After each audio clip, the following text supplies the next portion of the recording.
Hello, my dear lovely and adorable children. How are you all? Welcome back to another super cool, super interesting, super informative biology live session on the wonderful and beautiful platform of Avanti. Yes, so we are learning the very interesting chapter, right? Yes, inheritance and variation. Last class we learned how to find out the blood group, right, of yours. Yes. So last class we had learned about codominance example, right? Incomplete dominance example, all these things, right? Pleiotropy we had discussed. Pleiotropy we had discussed what in that?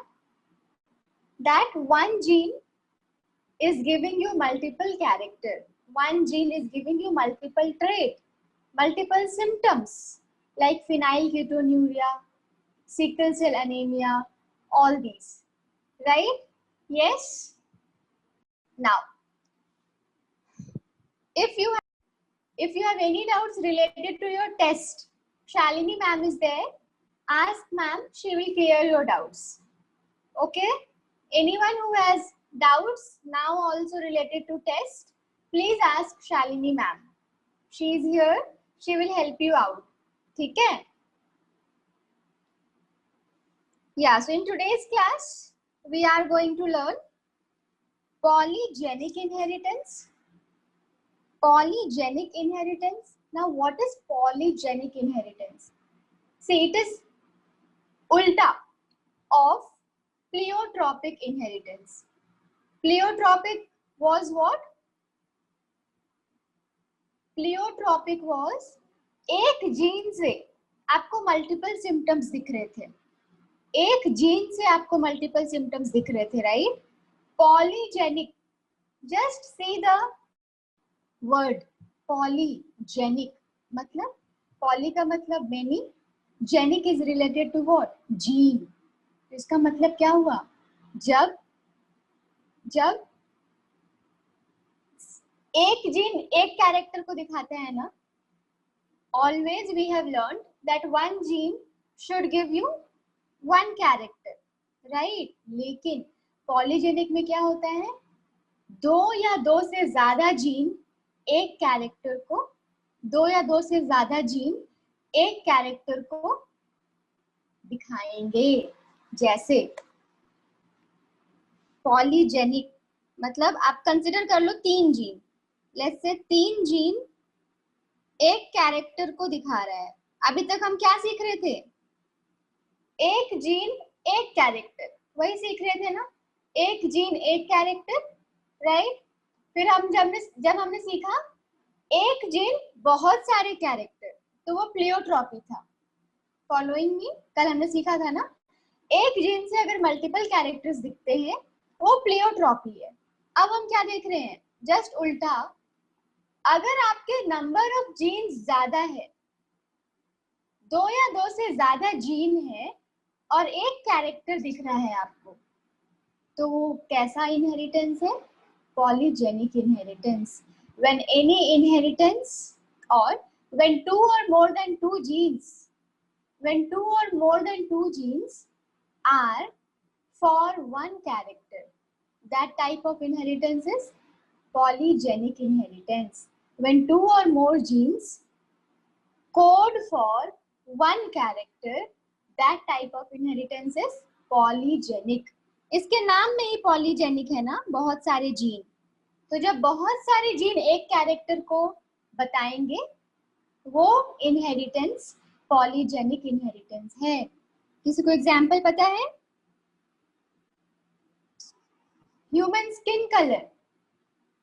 Human skin colour जो है एक character है ना. Human skin colour एक character है या नहीं है? आपका स्किन का कलर कैसा होना चाहिए? वो एक कैरेक्टर है, राइट? तो ये जो एक कैरेक्टर है वो बहुत सारे जीन से आता है. इसके लिए कितने जीन है हमारे बॉडी में? 3 जीन है. कितने जीन है? 3 जीन है. ठीक है. ह्यूमन स्किन कलर हो गया. उसी तरह हाइट, आप कितने लंबे होगे, है ना? आप कितने लंबे हो जाओगे, वो भी किस पे डिपेंड होता है? पॉलीजेनिक इनहेरिटेंस पे डिपेंड होता है। ठीक है, तो पॉलीजेनिक इनहेरिटेंस का मतलब जब दो या दो से ज्यादा जीन एक ही कैरेक्टर को दिखाएंगे, वो पॉलीजेनिक इनहेरिटेंस है। ठीक है, जहां भी कलर आएगा, हाँ श्रुति, तेजू, राइट, जहाँ कलर की बात आती है ना हमारे बॉडी में, हाइट की बात आती है, तो ये सब पॉलीजेनिक इनहेरिटेंस है। ठीक है, for example human skin colour, height of the person, ये सब पॉलीजेनिक है। कूल। डिटेल में जानना है थोड़ा क्या कि पॉलीजेनिक का कलर कैसे आएगा स्किन का? एनीवन वांट्स टू नो या फिर ओके? या ठीक है, देखो स्किन कलर का एग्जाम्पल ऐसे होता है, जैसे मैंने बताया, स्किन कलर में मान लो 3 जीन्स होते हैं, ठीक है, आपके स्किन कलर को बताने के लिए।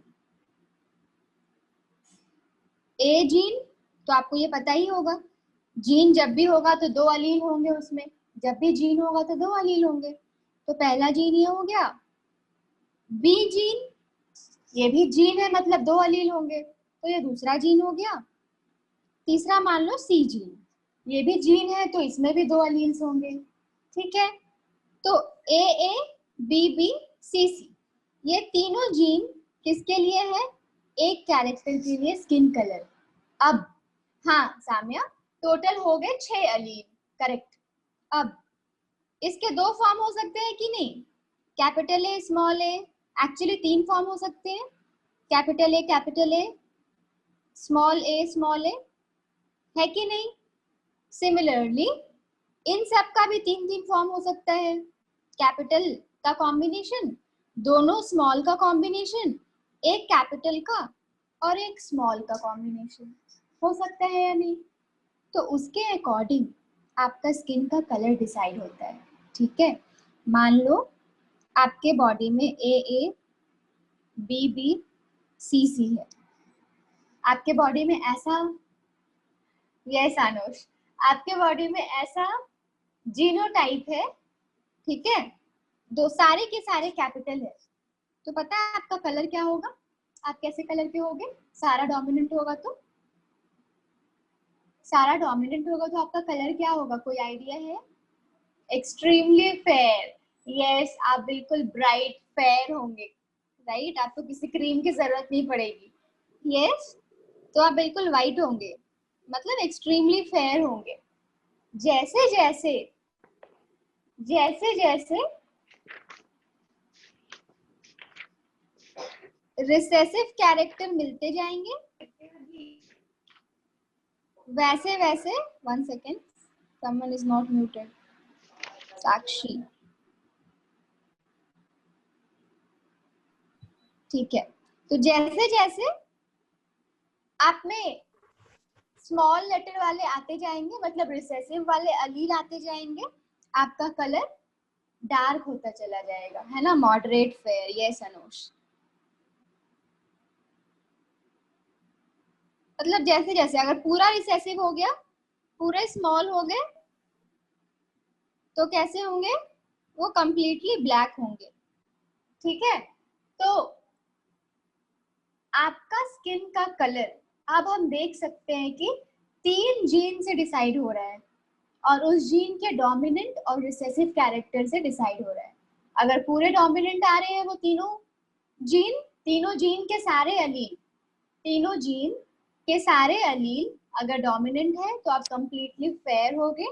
स्लोली अगर उसमें रिसेसिव अलील आने लगेंगे, आपका कलर डाउन होता चला जाएगा। ठीक है, ऐसे डिसाइड होता है आपका स्किन का कलर। हाँ, yes, so Anush, I will not से व्हाट यू रोट, ठीक है, लोगों को दुख हो सकता है, ठीक है, ऑल राइट।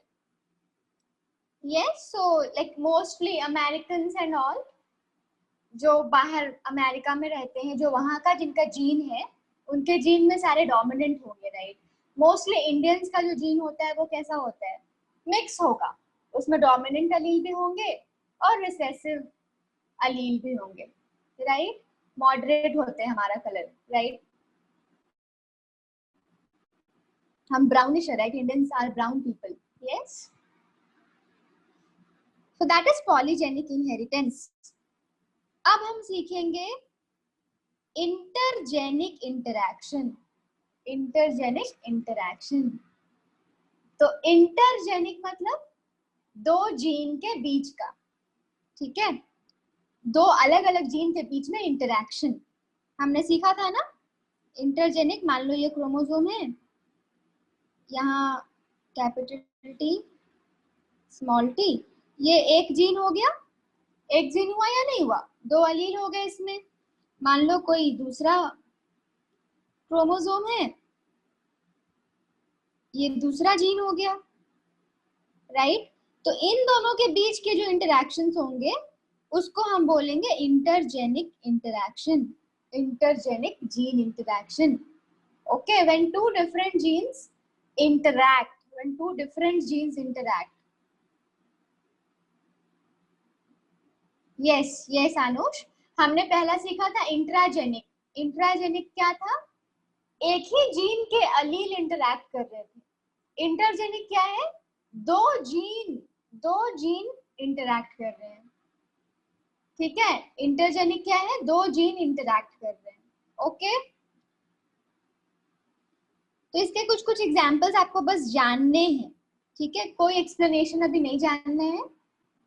अगर हमारे पास बहुत टाइम रहा ना तो I will explain also if you want later, क्योंकि ये बोर्ड्स में नहीं पूछा जाएगा आपसे.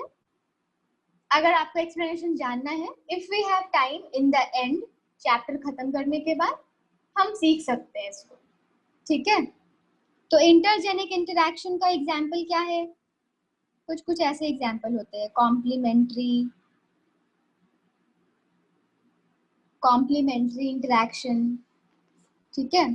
Complementary gene interaction, supplementary gene interaction. घबराने की कोई बात नहीं है.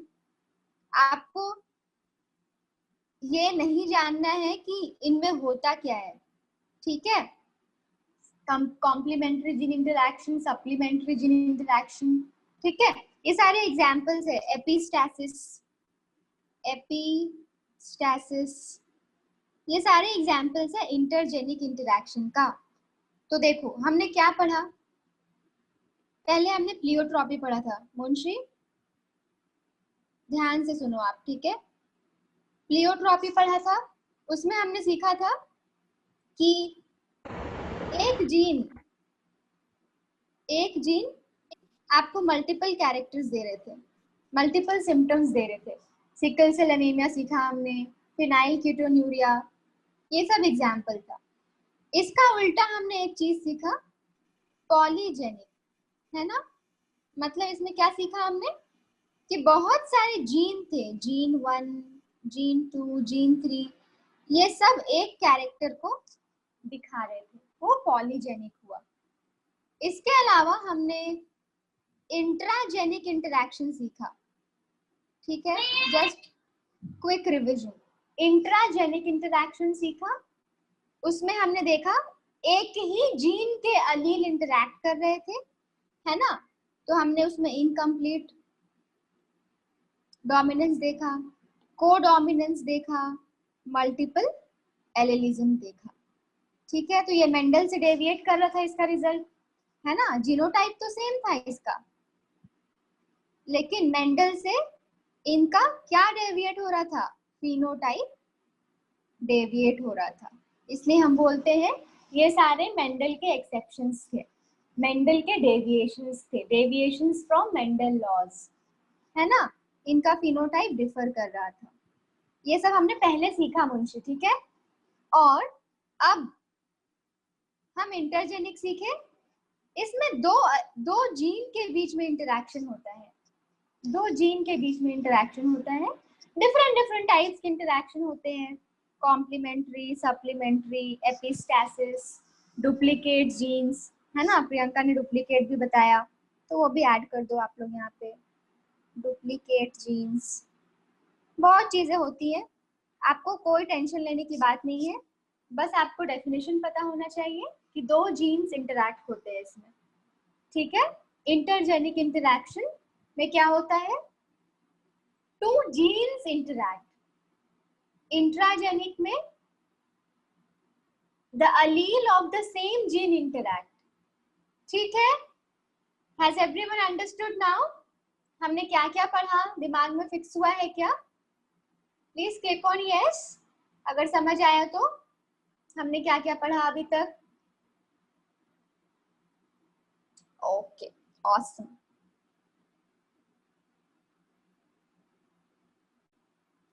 नाउ हम थोड़ा सा मेंडल के बारे में फिर से सोचते हैं, ठीक है? we'll think about Mendel once again. Ronit is not muted. Why? How is he unmuted? You never know what is the Zoom function. Okay, just try doing this math. We'll go back to Mendel now. Mendel ने जो experiment किया था उसने कब अपने work को publish किया, किसी को पता है क्या? मेंडल ने जो भी एक्सपेरिमेंट किया उन्होंने उसको पब्लिश किया, लोगों को बताया। कब बताया? 1866 में, ठीक है? Mendel published his work, Mendel published his work. तो ऑब्वियसली वो 1865 तक काम कर रहे थे। 1865 तक पूरा एक्सपेरिमेंट किया और 1866 में अपने वर्क को पब्लिश कर दिया, ठीक है? तो पहला तो चीज ये है कि मेंडल का जो एक्सपेरिमेंट था वो सक्सेसफुल क्यों हुआ? What are the reasons for Mendel's success? Mendel के सक्सेस होने के रीजंस क्या थे? क्या थे? उन्होंने बहुत सारे पी प्लांट लिए, उन्होंने बहुत सारे कॉन्ट्रास्टिंग कैरेक्टर्स लिए, है ना? उन्होंने एक ऐसा प्लांट लिया था जो बाइसेक्सुअल था, राइट?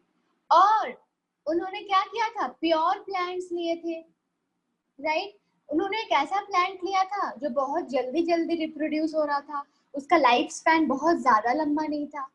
तो उन्होंने बहुत बार एक्सपेरिमेंट्स कर लिया, राइट? कुछ उन्होंने 1856 से 1865 तक एक्सपेरिमेंट्स किया, 9 साल कुछ, राइट? 1856 टू 1865 एक्सपेरिमेंट्स किया। तो उन 9 साल में उन्होंने बहुत सारा एक्सपेरिमेंट कर लिया।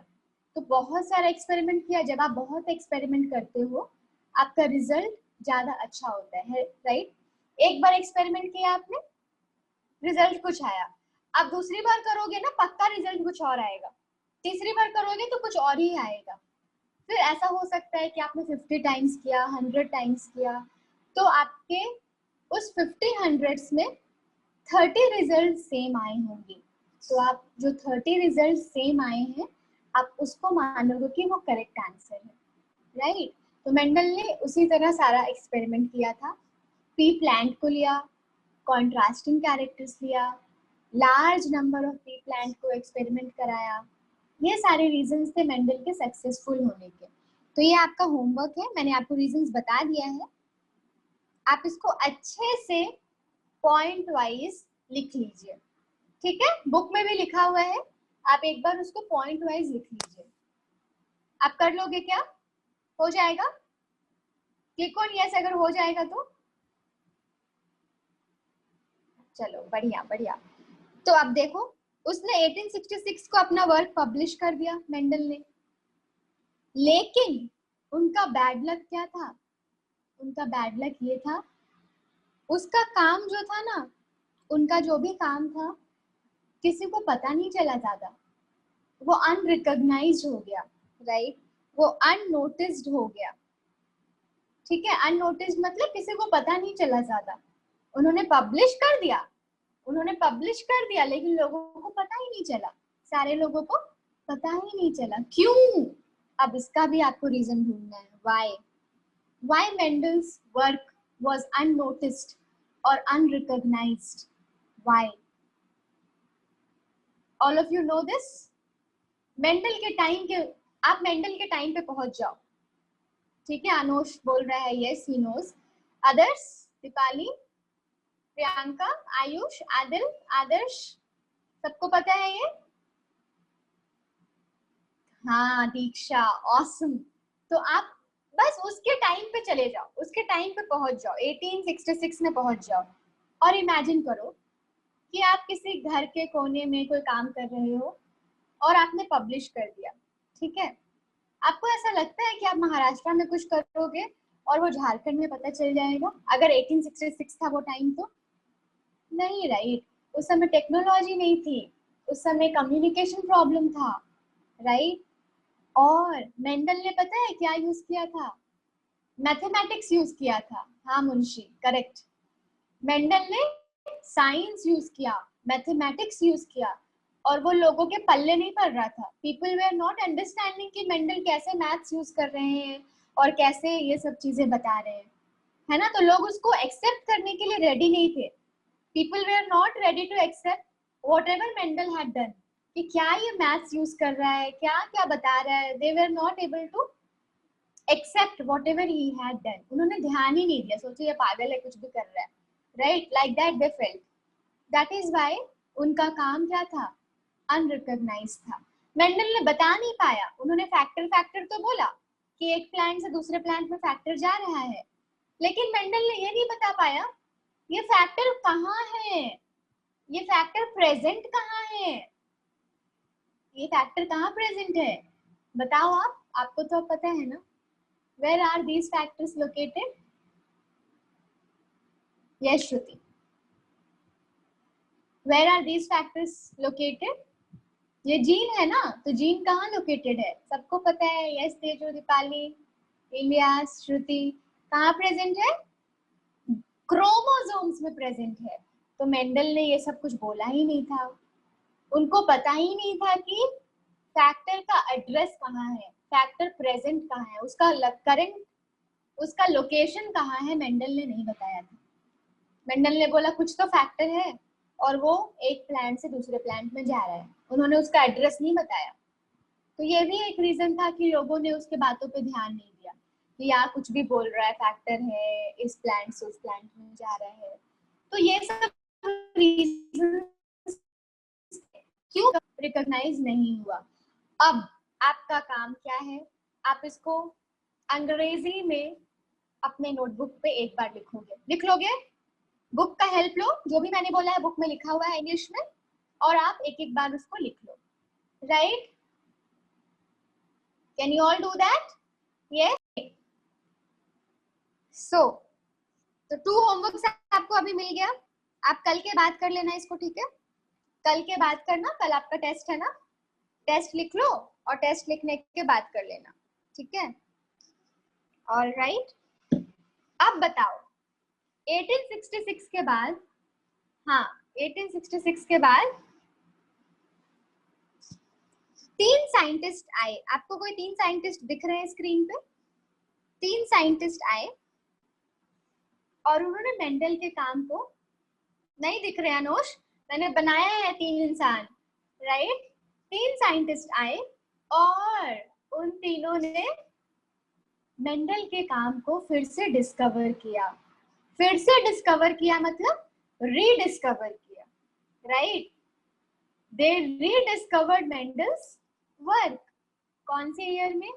1900 में। ऑब्वियसली ना, 1866 में उन्होंने किया तो जो भी साल होगा वो 1866 के बाद होगा। तो ये कौन सा साल था? 1900। कौन सा साल था? 1900, ठीक है? यस श्रुति, हाँ। तो 1900 में मेंडल का काम फिर से रीडिस्कवर हुआ, तो हम बोलते हैं उसको क्या? नियो मेंडलिज्म आया, नया मेंडल, फिर से मेंडल का पूरा काम फिर से डिस्कवर किया गया। और वो 3 साइंटिस्ट कौन थे? Yes Munshi, correct. वो 3 साइंटिस्ट कौन थे?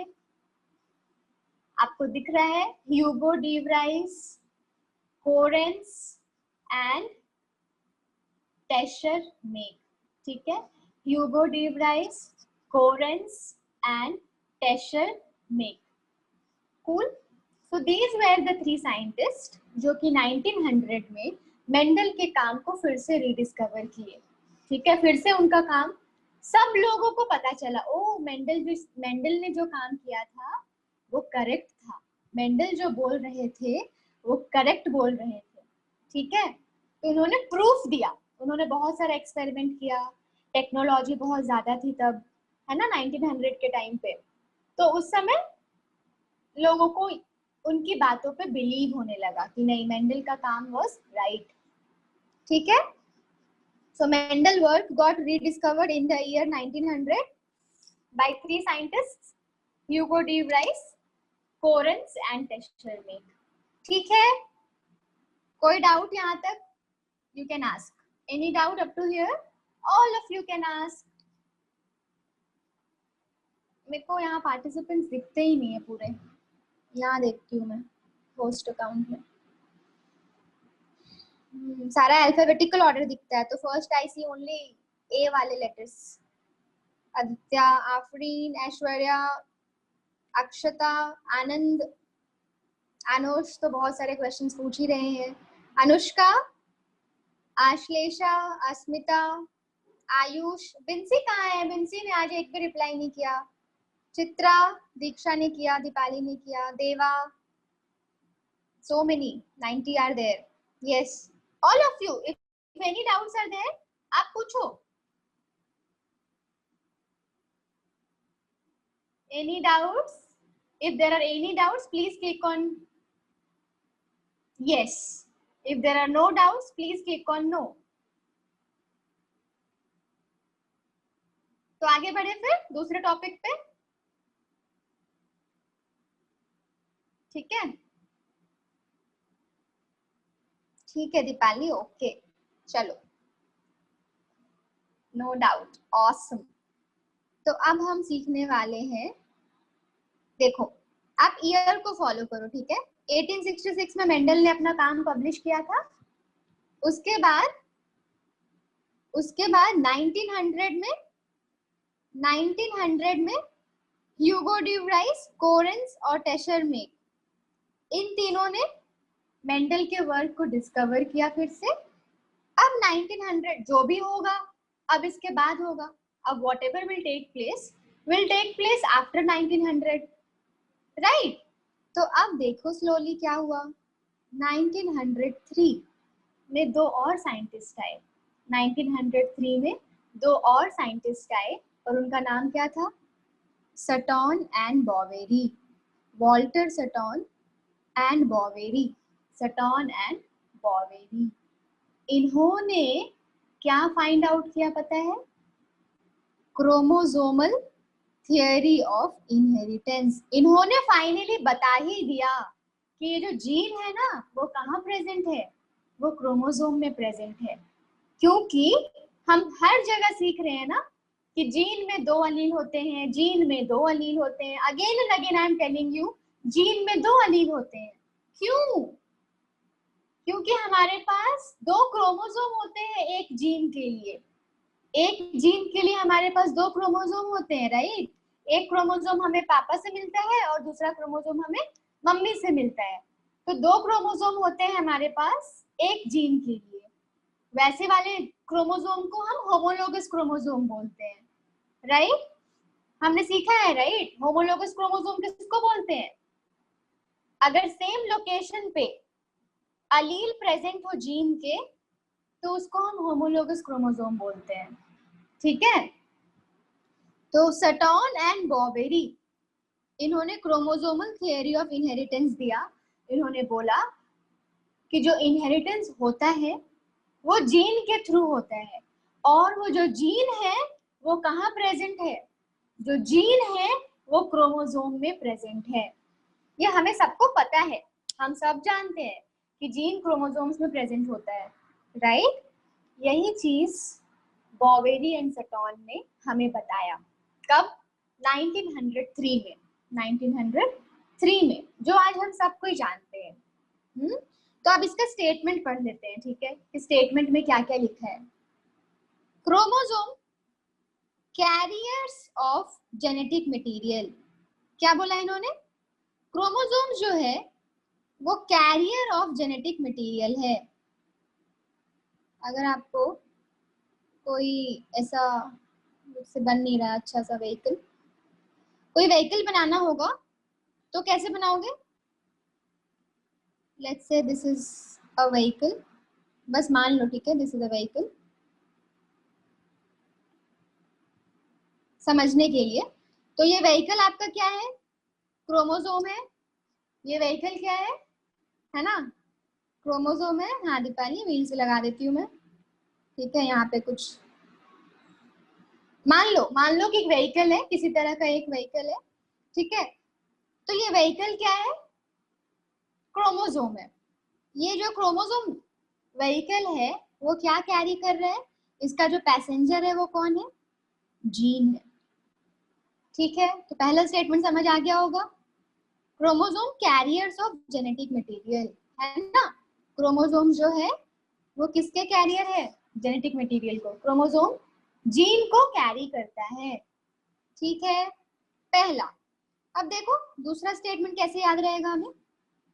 Chromosomes are present in pairs. Chromosomes are present in pairs in somatic cells. Chromosomes are present in pairs in somatic cells. अब मेरे को ये बताओ, पहले तो ये जानो आपकी सोमैटिक सेल होता क्या है। अगर आपका हाथ कट गया गलती से, ठीक है, हाथ में अगर कोई कट्स हो जाते हैं, आरबीसी निकलना स्टार्ट हो गया, रेड ब्लड सेल्स निकलने स्टार्ट हो गए। वो रेड ब्लड सेल क्या है? आपके बॉडी का सेल है, ठीक है। आपका स्किन है, स्किन में भी सेल है। वो कैसा सेल है? बॉडी का सेल है। जितने भी सेल है आपके बॉडी में सब सोमैटिक सेल्स है, except reproductive cells. Yes Binsy, Anush correct, awesome, ठीक है। हमारे बॉडी में जितने सेल्स है सारे सोमैटिक सेल्स है, एक्सेप्ट रिप्रोडक्टिव सेल्स, जिससे आपको स्पर्म मिलेगा और ओवम मिलेगा। उनको छोड़ के सारे सेल सोमैटिक सेल्स है। हाँ तेजू, जो आपके रिप्रोडक्टिव सेल्स है आप उसको जर्म सेल्स बोलते हो। Yes Anush correct. तो थोड़ा सा मैं एक्सप्लेन कर देती हूँ, अगर किसी को थोड़ा भी डाउट होगा तो वो जान जाएंगे, ठीक है। आपका जो बॉडी है,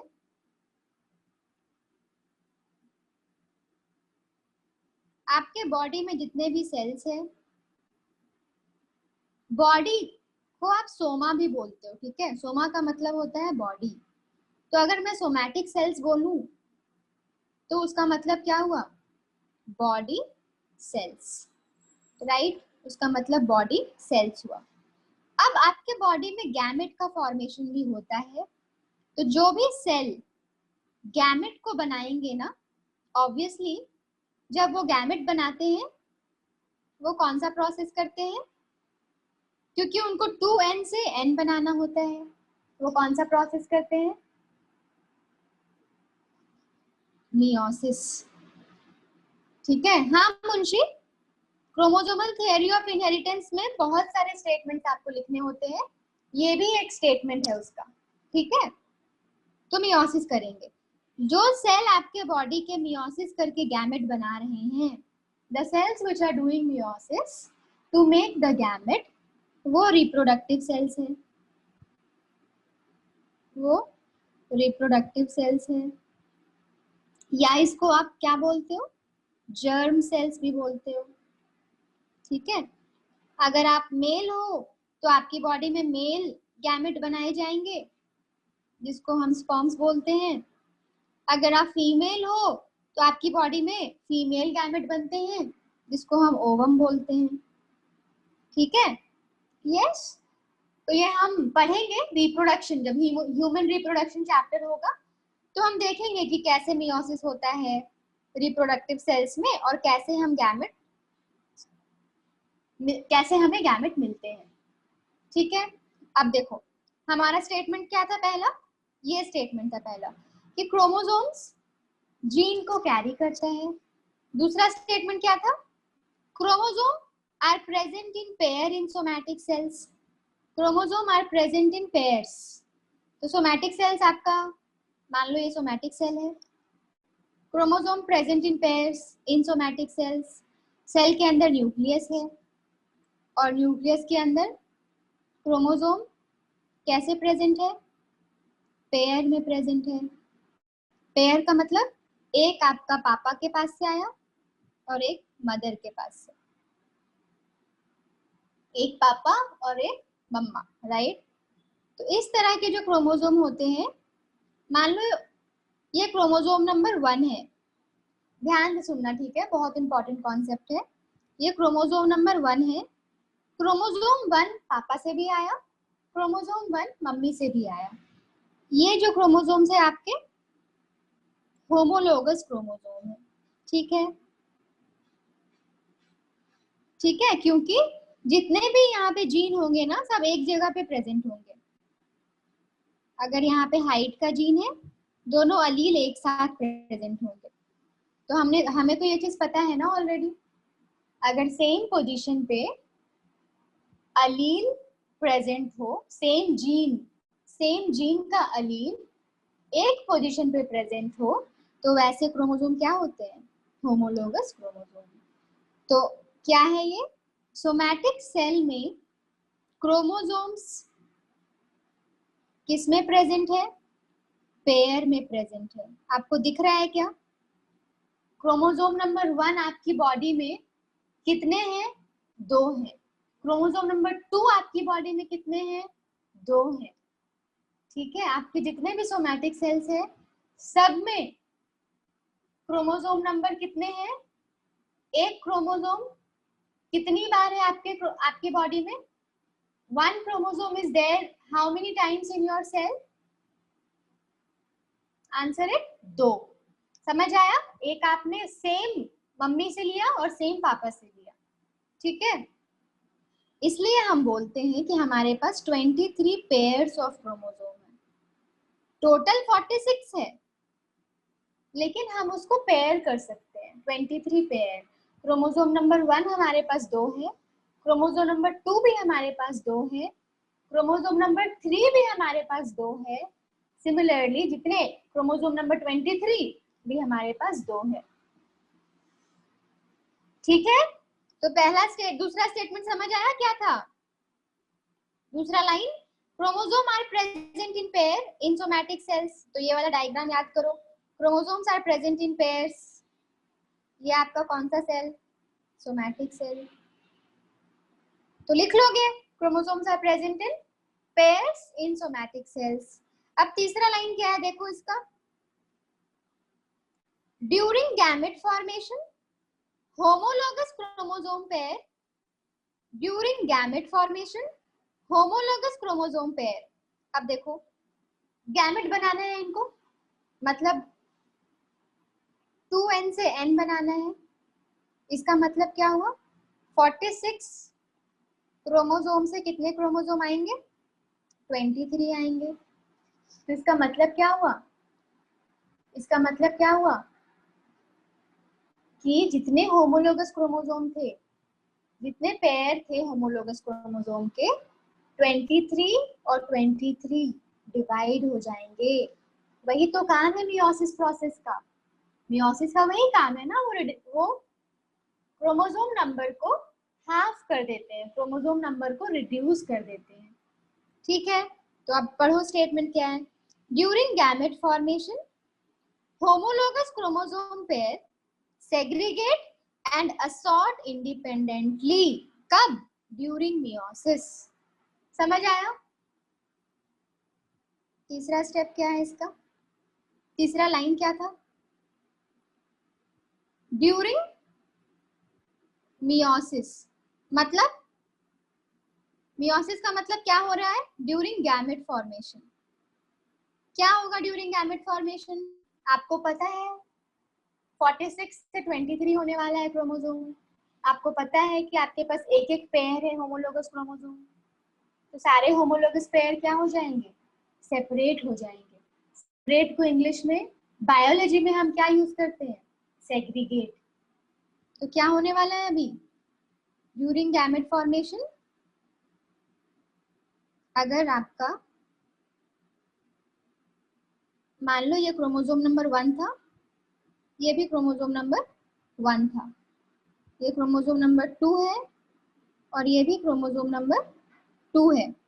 इसी तरह आपके कितने क्रोमोसोम होंगे?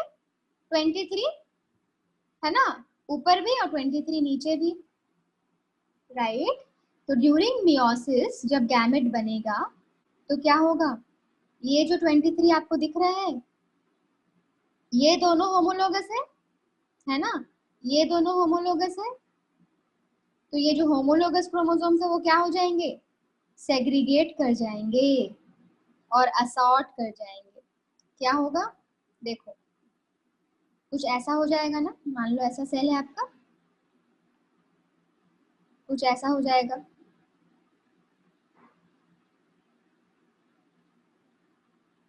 मान लो ये क्रोमोसोम 1 है, 2 है, 3 है, इसका होमोलोगस पेयर यहाँ आ गया, सेग्रीगेट हो गए कि नहीं हो गए? दोनों अलग हो गए, 1 2 3। अब देखो, इसके बाद आपको क्या मिलेगा? इससे दो सेल्स मिल जाते हैं।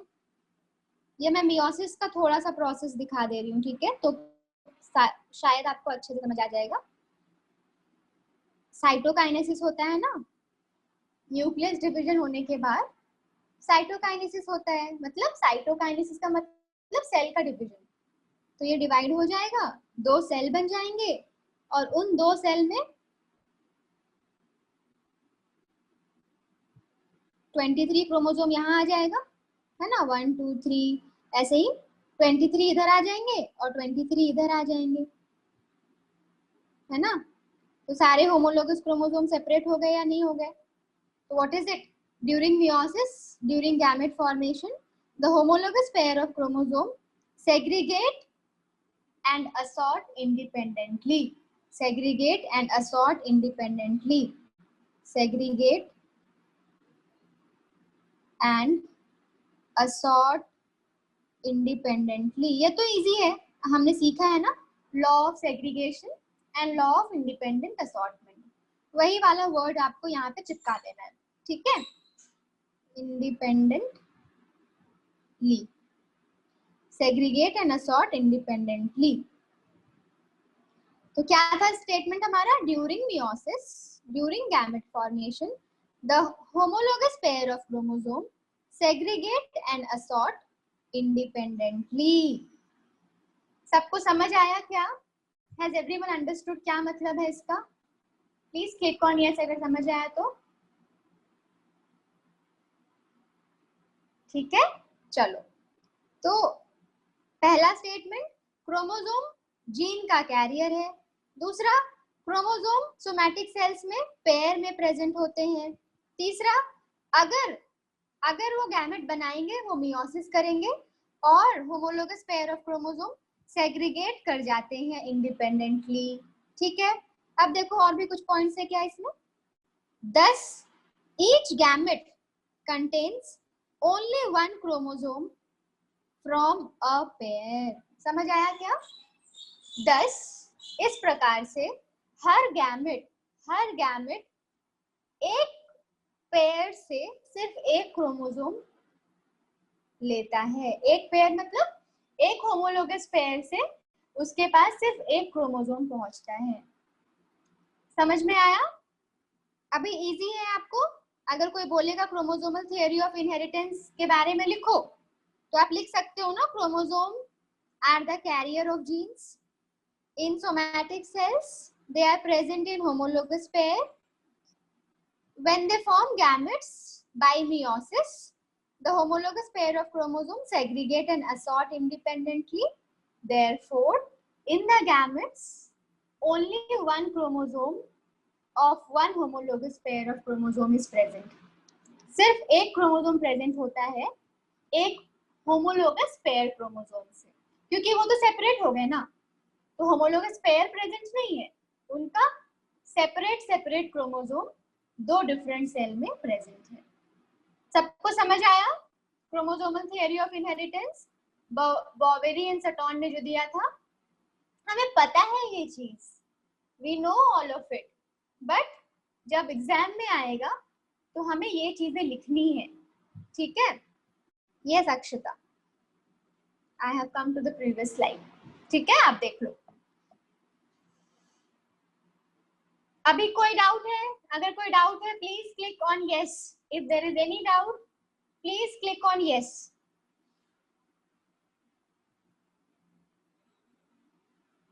Please click on yes. अगर डाउट नहीं है तो प्लीज क्लिक ऑन नो. दूसरे टॉपिक पे चले. कैन वी लर्न दूसरे टॉपिक्स? ठीक है. आपका जो भी टेस्ट है ना, आपका जो भी टेस्ट है, आपको इतना वरी नहीं होना है. आपका काम है आप प्रिपेयर करो. आप क्या प्रिपेयर करो? चैप्टर 1 प्रिपेयर करो. और ऐसे प्रिपेयर करो कि आप सब्जेक्टिव टेस्ट के लिए प्रिपेयर कर रहे हो. ठीक है, आप सब्जेक्टिव टेस्ट के लिए प्रिपेयर कर रहे हो. बाकी आपको जो भी डिटेल्स है आपको दे दी जाएंगी. ठीक है, आपको डिटेल्स मिल जाएंगी. आपके टेस्ट का टाइमिंग क्या है, कहाँ से आप टेस्ट दोगे, everything you will get to know. आप पैनिक मत करो. ठीक है, by evening you will get everything, all the information. आपका काम ये है कि आपको पता होना चाहिए सिलेबस क्या है. सिलेबस आपका चैप्टर 1 है. कूल. जिनका सीबीएसई है उनके लिए सिलेबस चैप्टर 1 और चैप्टर 2 है. जिनका महाराष्ट्र बोर्ड है उनके लिए चैप्टर 1 है. ठीक है, गॉट इट. कल बायो का टेस्ट है मुंशी, कल बायो का है टेस्ट. ठीक है, आप लोगों को स्केड्यूल वगैरह कुछ नहीं चेक करते. स्केड्यूल में तो सब कुछ दिया हुआ है कि कब क्या टेस्ट है, नहीं है. तो आप एक काम करो, मैं आपको एक mobile number. Now we will be learning about chromosomes. We will be learning about chromosomes. ठीक है, अब कुछ क्वेश्चंस है, उसके आंसर्स ढूंढ लेते हैं. अगर आपको बोला जाए, if someone ask you to study the morphology of chromosome. Morphology मतलब उसके एक्सटर्नल स्ट्रक्चर को पढ़ना. मॉर्फोलॉजी का मतलब उसके एक्सटर्नल स्ट्रक्चर का पढ़ाई करना. टू रीड और to study the external structure, that is morphology. किसी ने आपसे पूछा कि आपको एक्सटर्नल स्ट्रक्चर करना है क्रोमोसोम का, आप कब पढ़ोगे उसके बारे में? सेल साइकिल होता है ना, सेल साइकिल. हाँ, तो जब सेल साइकिल में बहुत सारे फेजेस होते हैं, याद है माइटोसिस में प्रोफेज होता है, मेटाफेज होता है, एनाफेज होता है, टीलोफेज होता है. कौन सा ऐसा फेज है सेल साइकिल का जिसमें आप मॉर्फोलॉजी अच्छे से देख सकते हो? मतलब जब भी आपका सेल होता है ना, आपका सेल, मान लो मैंने ये न्यूक्लियस बनाया. ठीक है, ये न्यूक्लियस है. तो न्यूक्लियस के अंदर जो क्रोमोसोम्स होते हैं ना, वो हमेशा ऐसे होते हैं. जब आपके क्रोमोसोम्स ऐसे एकदम थ्रेड पूरा टैंगल्ड अप रहेगा, पूरा उलझा हुआ रहेगा, आपको नहीं दिखेगा ना अच्छे से.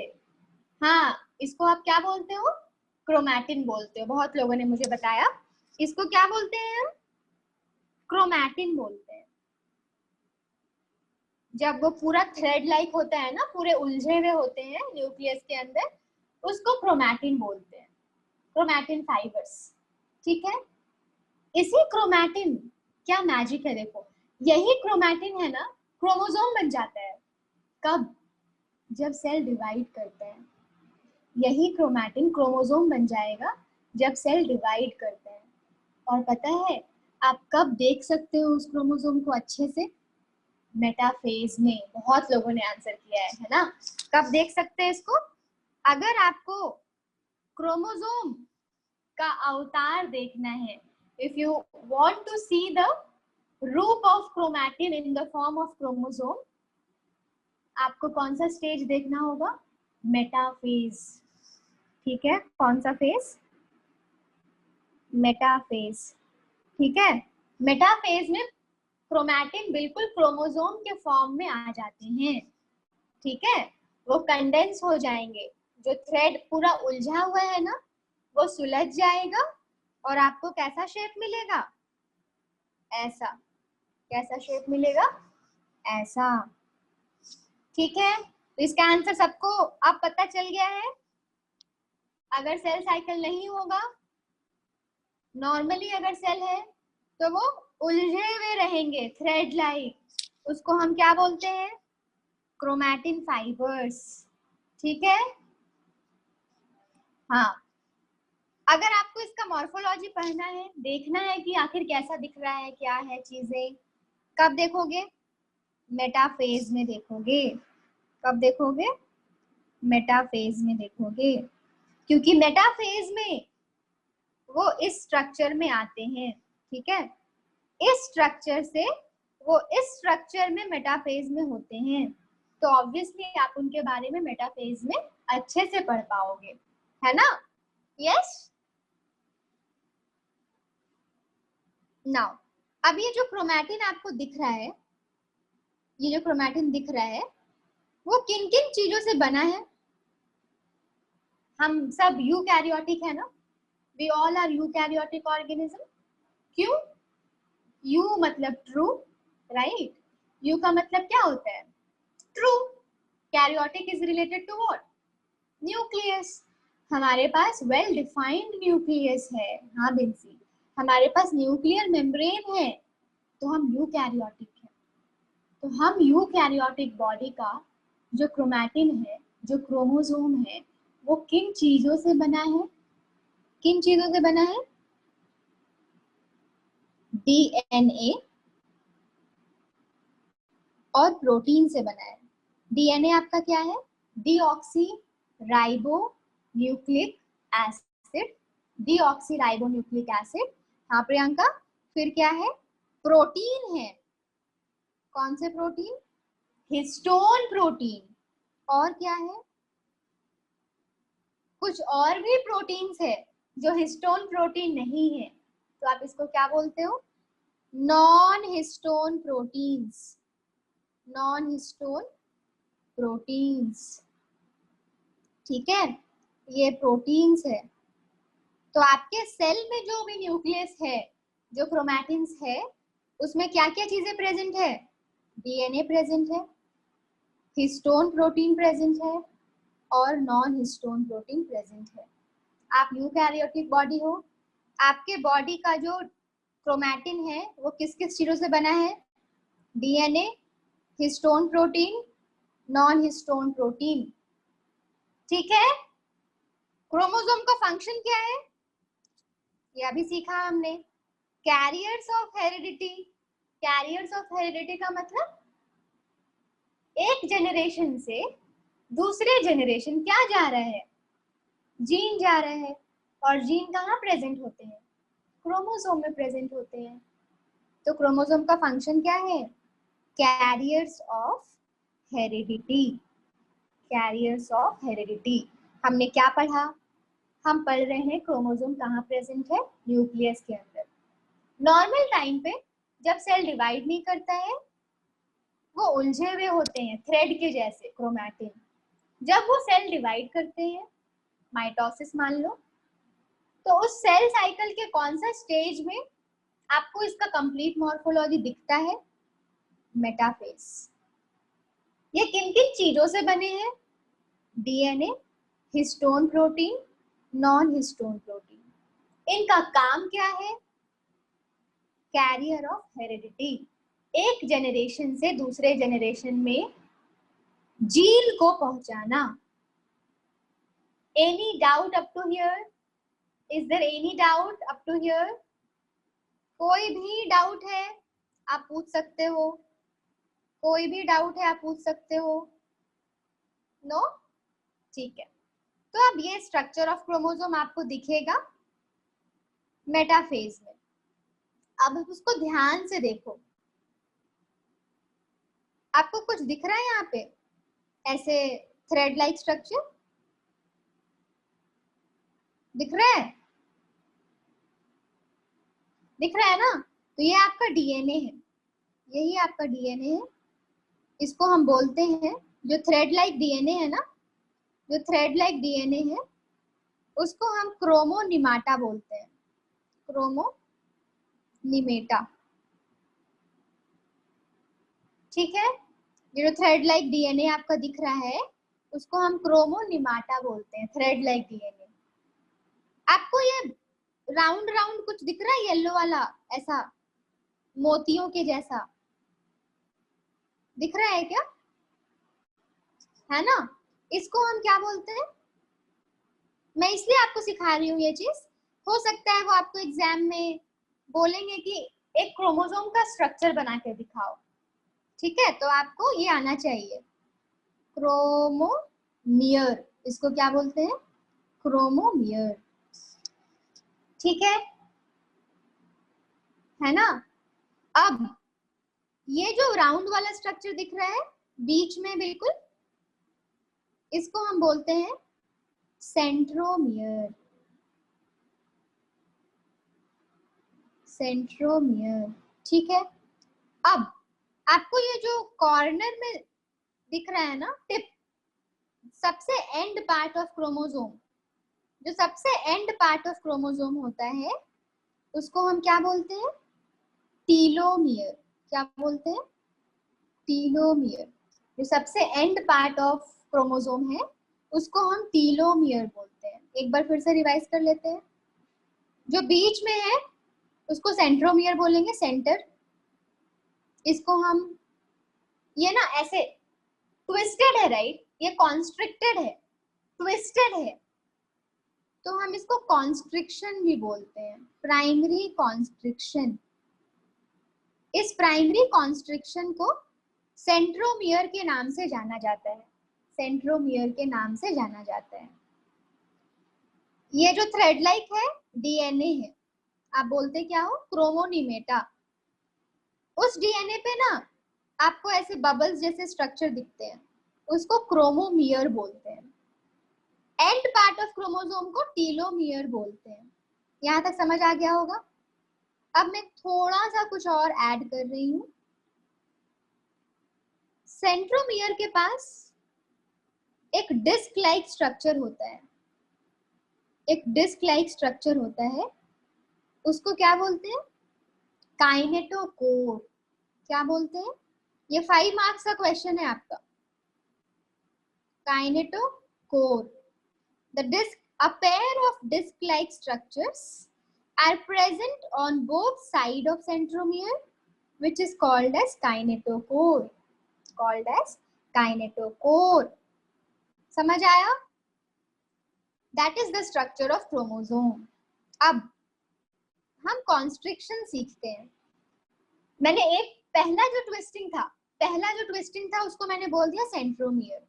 पता है आपके पास दूसरे कॉन्स्ट्रिक्शन भी होते हैं, एक तो सेंट्रोमियर हो गया, अगर कोई और कॉन्स्ट्रिक्शन मिला आपको क्रोमोसोम में तो उसको हम क्या बोलेंगे, सेकेंडरी कॉन्स्ट्रिक्शन।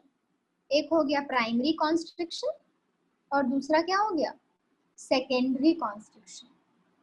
ये जो प्राइमरी कॉन्स्ट्रिक्शन है इसमें तो कोई डाउट ही नहीं है, इसको हम सेंट्रोमियर बोलते हैं, जहां पे काइनेटोकोर प्रेजेंट होता है। और एक और चीज, इसको हम क्या बोलते हैं आपको पता है, इसको क्या बोलते हैं, इसको हम क्रोमैटिड बोलते हैं। क्या बोलते हैं, पूरे ये जो पूरा स्ट्रक्चर है ना क्रोमैटिड है। कितने क्रोमैटिड है देखो आप, एक क्रोमैटिड ये है और दूसरा क्रोमैटिड ये है। कितने क्रोमैटिड है, 2 क्रोमैटिड है। हाँ मुंशी, इसको हम सिस्टर क्रोमैटिड बोलते हैं। एक क्रोमोसोम में 2 क्रोमैटिड आपको दिख रहे हैं, वो सिस्टर क्रोमैटिड है, क्योंकि वो सेम क्रोमोसोम का है, क्योंकि वो सेम क्रोमोसोम का है, तो इसको हम क्या बोलते हैं, सिस्टर क्रोमैटिड, सिस्टर क्रोमैटिड। सबको समझ आ रहा है ना, सेम क्रोमोसोम का होगा तो सिस्टर क्रोमैटिड। कितने क्रोमोसोम से, 2, एक सॉरी कितने क्रोमैटिड है, 2, एक ये और दूसरा ये, है ना, एक ये और दूसरा ये, ठीक है। हाँ, तो हम क्या सीख रहे थे, कॉन्स्ट्रिक्शन। पहला कॉन्स्ट्रिक्शन तो सेंट्रोमियर था, वहां पे काइनेटोकोर प्रेजेंट है, राइट, और क्या प्रेजेंट है, secondary constriction can be having satellite chromosome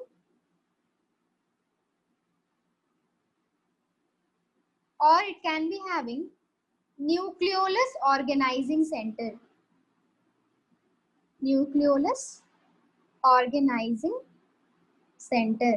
इनका जो एप्लीकेशन है ना हम सीखेंगे, इसका एप्लीकेशन हमें सीखना है. फॉर नाउ आप इतना जानो, ये जो सैटेलाइट क्रोमोसोम है पता है कहाँ यूज होता है? डीएनए फिंगरप्रिंटिंग सुना होगा आपने, राइट? तो ये जो सैटेलाइट क्रोमोसोम है वो डीएनए फिंगरप्रिंटिंग में यूज होता है. हम सीखेंगे बाद में कि डीएनए फिंगरप्रिंटिंग क्या होता है.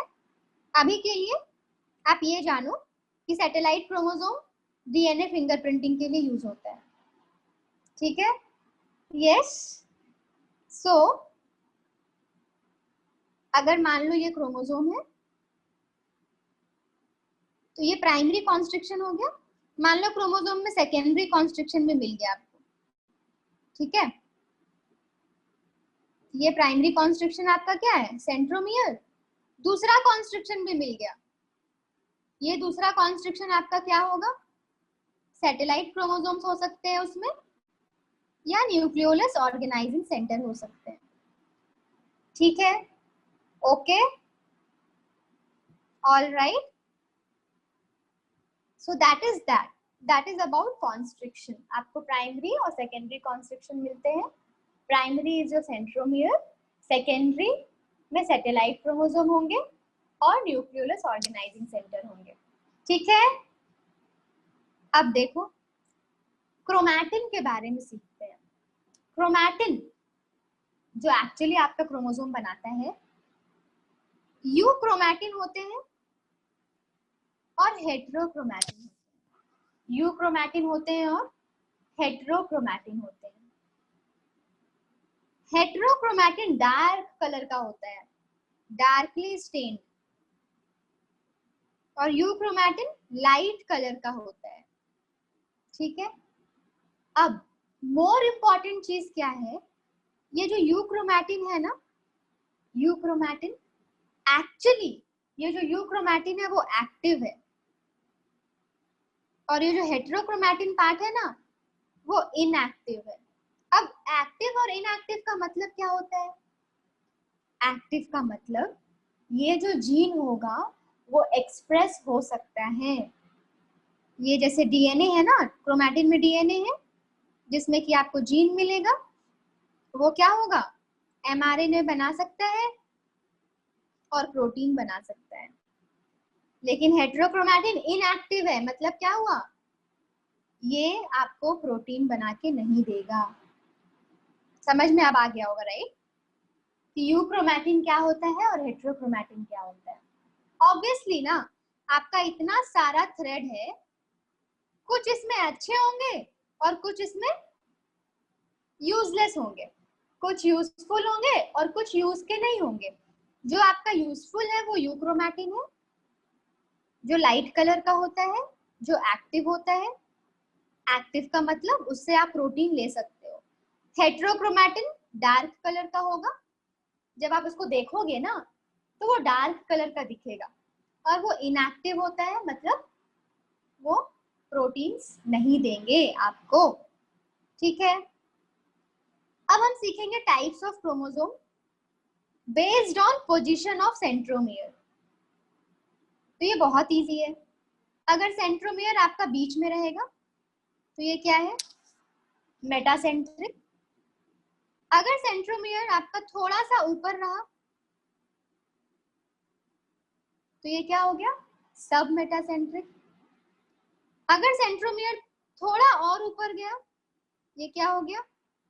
एक्रोसेंट्रिक. अगर आपका सेंट्रोमियर बिल्कुल एक एंड पे चला गया, बिल्कुल एक एंड पे चला गया, तो ये क्या है? टीलोसेंट्रिक. ठीक है? आप इसको अच्छे से बना लो अब क्रोमोसोम को.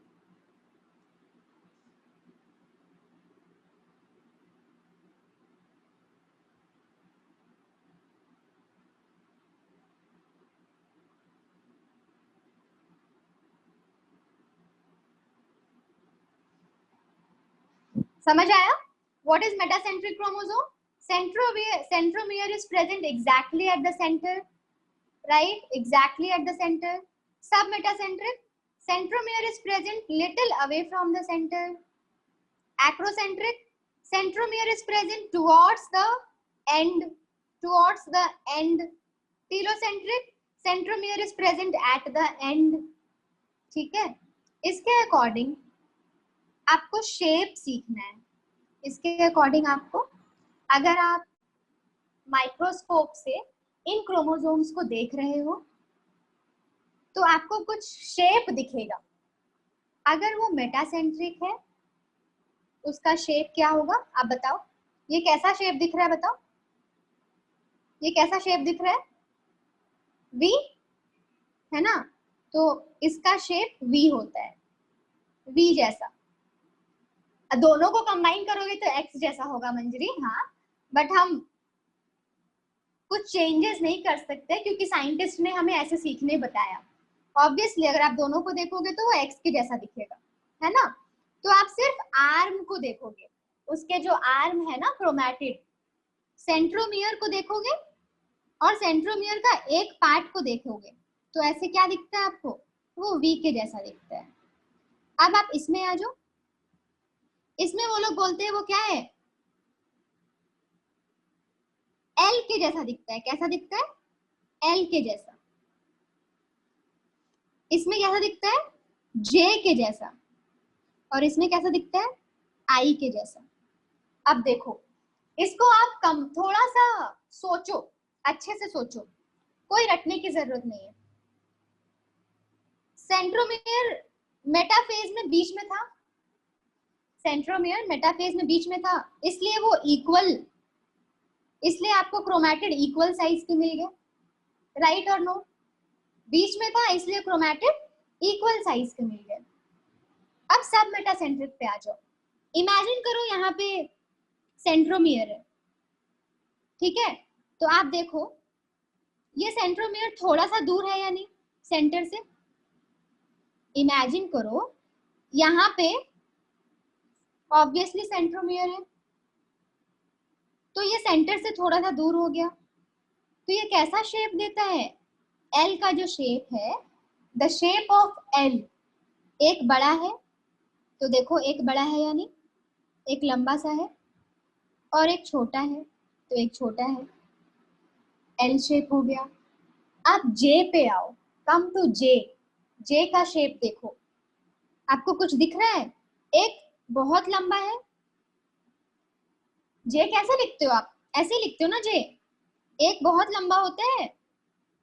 एल और जे में क्या डिफरेंस है, एल में ये थोड़ा लंबा होता है, राइट, ये वाला पार्ट थोड़ा लंबा होता है. जे में आप इतना लंबा नहीं लिखते हो ऐसे जे, आप छोटा सा ऐसा देते हो और जे लिख देते हो. करेक्ट और नो. तो सेंट्रोमियर और दूर चला जाता है सेंटर से, तो एक आर्म आपका बहुत लंबा होता है और एक आर्म बहुत छोटा होता है. तो देख लो यहाँ सेंट्रोमियर एक बहुत छोटा और एक बहुत लंबा, तो क्या शेप हो गया, जे हो गया.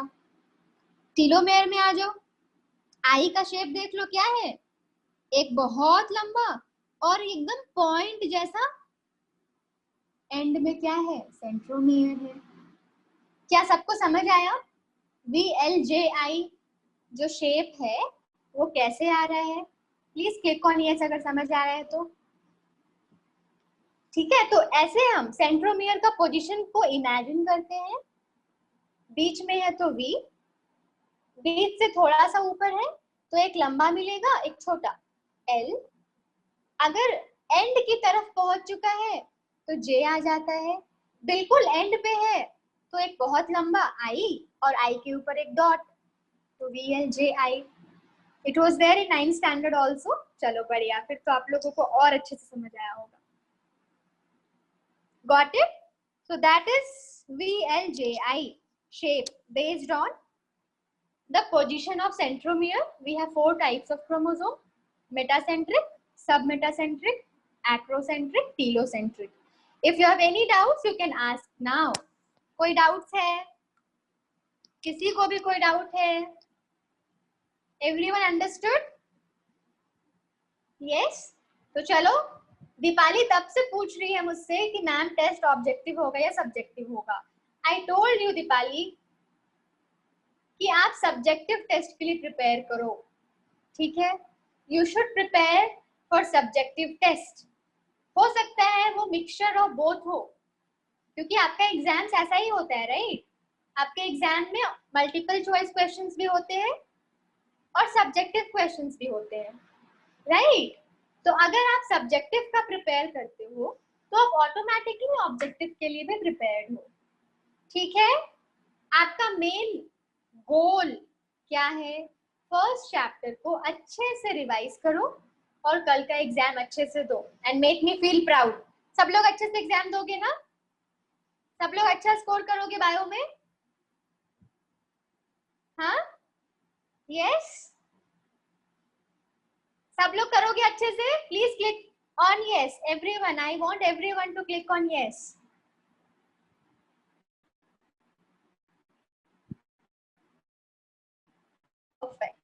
चलो अच्छे से प्रिपेयर करना, नोट्स को अच्छे से पढ़ो, बुक को अच्छे से पढ़ो। जितने असाइनमेंट्स के क्वेश्चन दिए गए हैं ना आपको, असाइनमेंट्स के क्वेश्चन को अच्छे से देख लो, क्योंकि उसमें प्रीवियस ईयर क्वेश्चंस दिए गए हैं आपको, ठीक है।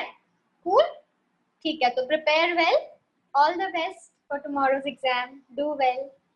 चलो then, bye bye, take care, we will meet on next week.